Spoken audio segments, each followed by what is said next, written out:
What is up, YouTube? Welcome back to the channel. Let's talk about some polling information. Let's talk about some polling data. Yesterday was day one of the Republican National Convention. Trump gets up there. He accepted his nomination. And as I alluded to yesterday, he had nothing to say about what's going on in Wisconsin, unfortunately. Just got to make sure you have those facts first before we speak on it. Okay. But he did tell us, he gave a brief, overview of some of his accomplishments over the last couple of years. And then he reminded us that we should be concerned of the potential for a rigged election. So I'm just going to go ahead and roll that footage, and we're going to talk about where we are in the polls as of today, how this compares to 2016, and whether or not his concerns are legitimate, or if these statements are legitimate. So let's hit the play button on this. There we go. So we have a big one coming. And just to finish, enthusiasm. So they take the enthusiasm now out of the equation because they're going to go knock on everybody's door. Here, would you sign this? Yeah, I'll sign it. Nobody knows. Party foul. My apologies. 2720.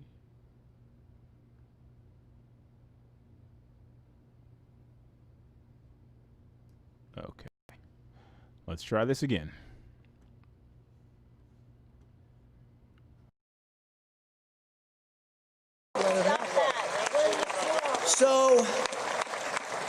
So we have a big one coming. And just to finish, enthusiasm. So they take the enthusiasm now out of the equation because they're going to go knock on everybody's door. Here, would you sign this? Yeah, I'll sign it. Nobody knows who the hell is signing it. And they now want to have it where the signature doesn't have to be verified. No, that's right. The signature doesn't have to be verified.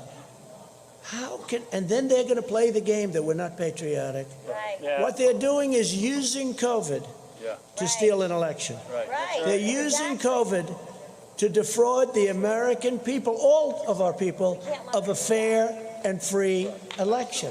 And we can't do that. And don't let them give you the post office stuff. The Postal Service, they do a great job. Lose a lot of money. I've said if they charged Amazon and these companies doing that a couple of dollars more a package that Amazon has to pay, not the customer. Right. You know what would happen? Post office would start doing very well, thank you. Yeah. Amazon dumps all the packages. Why should we deliver it? We'll let the post office do it, lose a fortune. So if they charged Amazon, now of course he owns the Washington Post, so when I get bad stories in the Washington Post, I wonder why, right? I wonder why. But I just tell it like it is, right? I tell it like it is.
Damn it. See, if you guys commented, I would have known I wasn't talking. Okay, my apologies. So I feel like I should start this over again.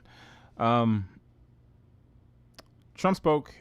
He told us, where he was. His concerns obviously are of the election, whether or not the ballots are going to be counted legitimately. We know we're kind of in this situation right now where we're in limbo regarding post office funding. The House has approved $25 billion, I believe. That's moving on to the Senate. Whether or not that's going to actually make it, we'll have to see. But generally, the American public is about 60% in favor of funding the post office to make sure that the ballots get counted. What seems like is actually happening is that, perhaps the president is less concerned with those mail-in ballots counting because they would not favor him. We covered the numbers yesterday. Most of the people who are looking to do mail-in voting are supporting Joe Biden, whereas most of the people who are going to be voting in person would support Donald Trump. So it's like a 70-14 on the mail-in side, and then it's 59-28 or so on the voting at the door. Trump has made statements regarding the potential for having police officers and sheriffs and things like that at the door of the polling places, which has raised concerns over possible voter intimidation. So we have a scenario where, while there are legitimate concerns with a process that is not going to be how we normally do it this time around, it seems like it's more self-serving than anything. But all around, whether it's the Democrats saying that Trump is trying to steal the election, or Trump saying that Democrats are trying to steal the election, either side is doing what's best for them, but no one's really doing whatever would be best to just address the concerns of this matter altogether. Like, why do we need to have people with unverified signatures? I mean, that's not uncommon. That's how we normally verify signatures right now when you go to vote. So there's no reason for that to not be a requirement in the future, or at least for this current election, where it's obviously going to be tense. According to the Brennan Center for Justice, the U.S. fraud rate in elections is 0.00004%, or between 0.00004% and 0.0009%. So while Trump is going on about election fraud, we're talking not significant percentages. Ellen Weinstraub, commissioner of the FEC, Federal Elections Committee, said there's simply no basis for the conspiracy theory that voting by mail causes fraud. None. Mail-in voting is used by the U.S. military and even Mr. Trump himself and members of his family. So this is not an uncommon method. You know what I mean? We get it. This is not normally what we do. This is not absentee voting, but we're in a pandemic. So is the concern getting people to vote for you, or is it getting people to safely register their vote and move on about their day? Because just a few months ago, we were having the same conversation about Bernie Sanders and Joe Biden's people. They're back and forth about whether or not people should show up to vote in the primary. If we're in a pandemic, we're in a pandemic. You know what I mean? So I think it's perfectly reasonable to say, hey, people need to stay home this time, but let's make sure your votes are counted. The issue is that Trump isn't focusing on getting those people who wouldn't normally vote because they would have to go out and, go down and register. Like, he's not focused on those people. Oddly, he seems to just be reaffirming his base. He should be reaching out to these people who are actually going to have the opportunity to vote, because it's going to be a more open election this time. But like I said, moving on to these numbers.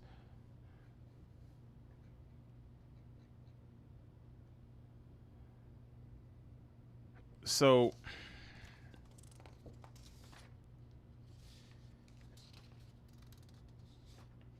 hold on. There are, I guess there's a question of whether or not the numbers are going to be legitimate. We had concerns last time around. How do we know that the election numbers or the polling numbers last year, last time around, were so way off? Well, if you consider that Hillary did win the popular vote, she just didn't win the Electoral College, it's reasonable to think that perhaps the polling wasn't way off. It was just, off based on the electoral numbers. But What's happening this time is a little bit different. Trump is having issues in battleground states. Trump is having issues in states that he previously won. If you look at this graph right here, this is, oh, you guys can't see it. Damn, I'm off my game today. Hold on. Okay, I'm going to make this a little bit bigger. This is the latest polling averages in battleground states. This is from Real Clear Politics. So if you look at states like Michigan, where Trump won last time by 0.2%, he's trailing by over 6%. If you look at Pennsylvania, Trump won by 0.7%. He's trailing by like 6%. Again, Wisconsin, he won by 0.8%. He's trailing by plus 6%. These are significant differences from last time around. Now, he's winning Iowa. His winning margin in Iowa, Ohio, Texas was between 8 and 10% in 2016. But look, all three look closer at the moment. These poll numbers may help us explain his decision to replace his campaign manager, Brad Parscale, in July, citing fake polls. So it was fake polls when he had to replace his campaign manager. Now it's potential voter fraud, but he's willing to create a scenario where we have potential voter suppression because people don't feel comfortable going to the polls because you're talking about having sheriffs and police. Now, the president doesn't have the ability to do that, but people who support him, elected officials who do support him, might feel that perhaps that's something that they should do. Maybe they should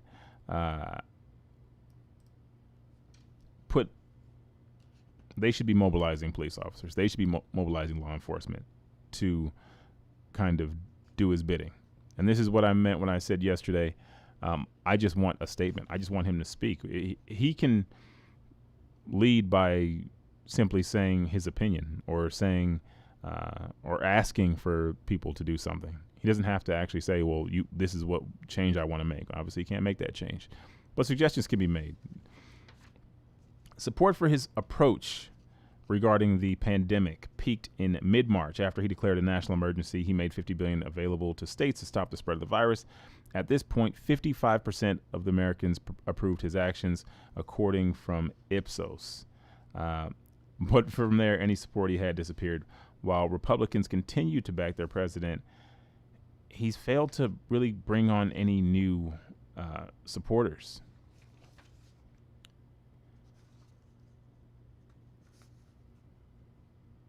I think the pandemic might ultimately be President Trump's undoing. I think before this, he was in really good shape. He could have just talked about the economy. No one would have questioned anything. But now it's exposing a lot. It's exposing this divide that we have in the country. It's exposing the media, which I think actually works in his favor because people don't trust the media. And if they have that narrative of stories being manipulated or there's this unarmed black man narrative that gets, is getting pumped up, I think that helps him. I think that does help him. I think the rioting, I think that helps Trump. But there's so much working against him. And so much of it is related to his handling of the pandemic that I don't know if he's going to be able to recover from this. And, I watched his speech. He spoke for an hour. Unfortunately, he didn't really speak to the issues of the day. I don't know why. I don't know why he isn't talking more about his future plans for the pandemic and how we're going to prepare for the winter coming up. I don't know why he's not talking about the riots, other than talking about mobilizing troops. I don't know why he's not talking about those things. I don't know why he's focusing everything on the things that benefit him, like the election, like the voting or the mail-in voting.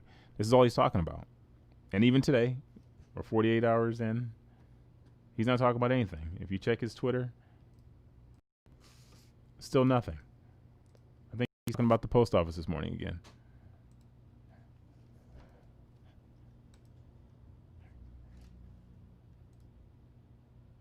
And it's across the country. Yesterday, in my live stream, I said, it's only fair to speak about facts when it comes to, situations like the Blake shooting. We can only talk about facts. And someone commented, you need to check all other media outlets. I don't just subscribe to CNN or an NBC. I subscribe to everything. MSNBC, New York Times, Politico, C-SPAN, BBC, Fox. I've cited all of these different media outlets, and no one is really registering an opinion. One of my favorite commentators, I like Ben Shapiro. I like Tucker Carlson. I check the Rubin Report. I'm aware of TYT. I'm around. I'm on everything, and everyone's tiptoeing around that. In fact, yesterday, the story, if they even talked about anything, was the RNC. People talked about the RNC yesterday. Barely talked about Wisconsin. The few people that did talk about it, they talked about the riots. And when they did, they just said, we don't have any other information for right now. So as far as an update on that, if you haven't heard, Mr. Blake actually survived. Tim Pool, you know what? I'm going to talk about Tim Pool in a second. I do watch Tim Pool. Tim Pool is actually one of the reasons I started making content again. He motivated me to come back to making content because he just drops stuff nonstop. But oh shoot, what the hell was I about?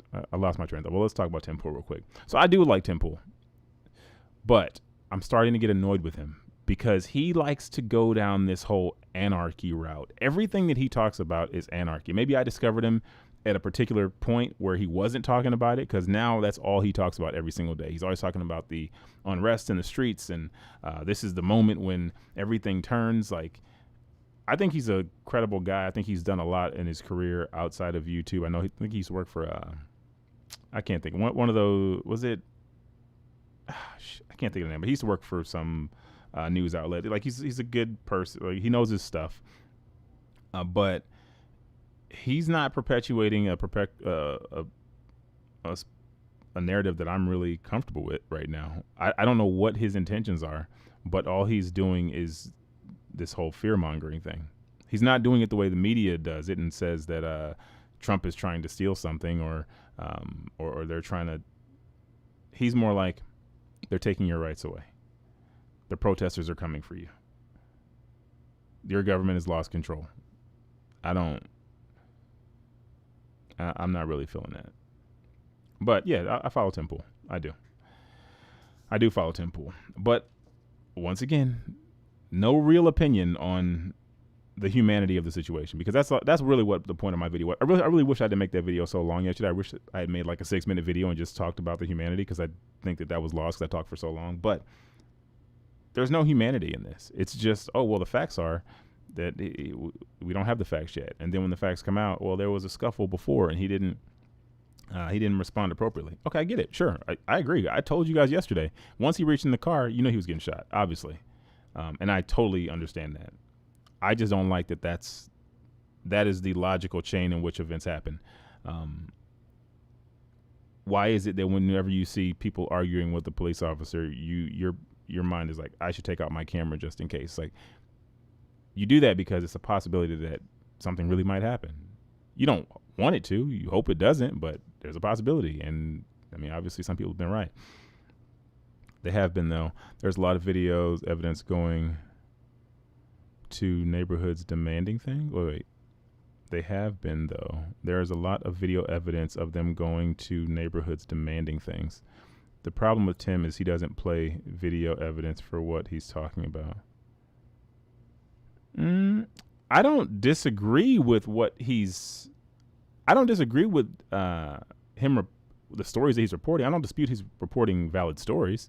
His stories are valid, but they're all fitting one specific narrative of the streets are out of control and you might not be safe. And I don't like Trump, but he's the only person who is representing law and order.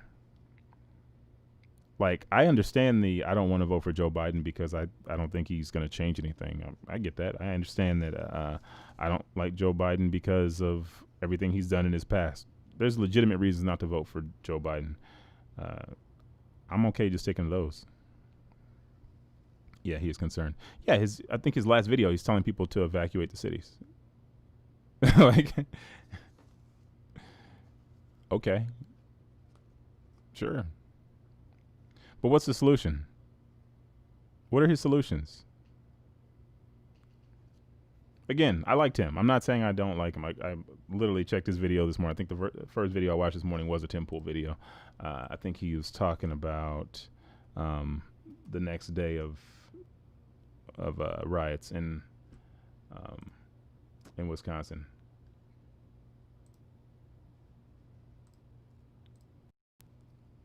Humanity as well. That's all. And I believe our greatest. That's all. I just want humanity. But yeah, that's where I am. Sorry, this video probably sucked because I lost audio for like 4.5 minutes. So I'll be back later on today.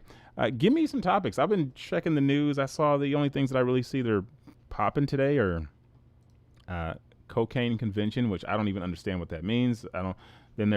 I could make a video about Herschel Walker, which I didn't really want to do a Herschel Walker video, but since there doesn't seem to be much going on today, I might do that. Slightly offensive. I don't know if I know that one. Slightly offensive. I'll add it to my list. Yeah, but I check everything, so I'm down. I don't care what it is. It takes me like 2 hours to go through news in the morning. Did you see the car dealership was blown up? The second one or the one from the other day? I saw the first one where they burned all the cars and all that. I'm not supporting rioting. I don't support rioting.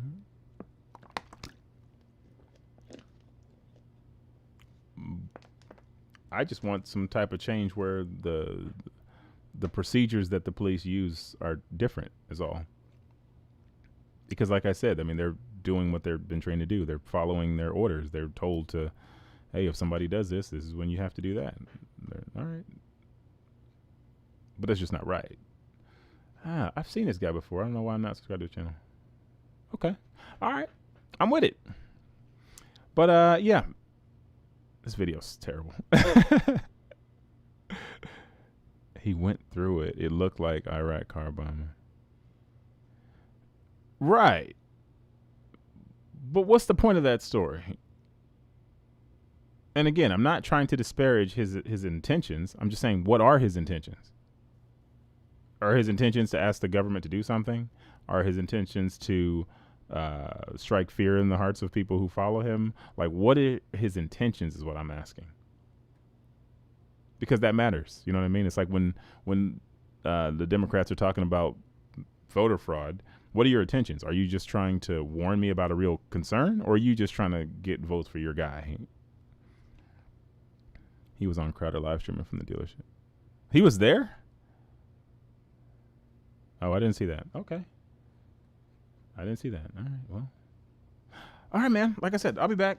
Shoot me some topics. I'm down. If you really want me to talk about Herschel Walker, I will. But I just find it hilarious that Uncle Tom is trending along with cocaine convention and what was the other? There was something else funny that was trending. It's just like, wow, what is going on in America right now? Got to do better, people.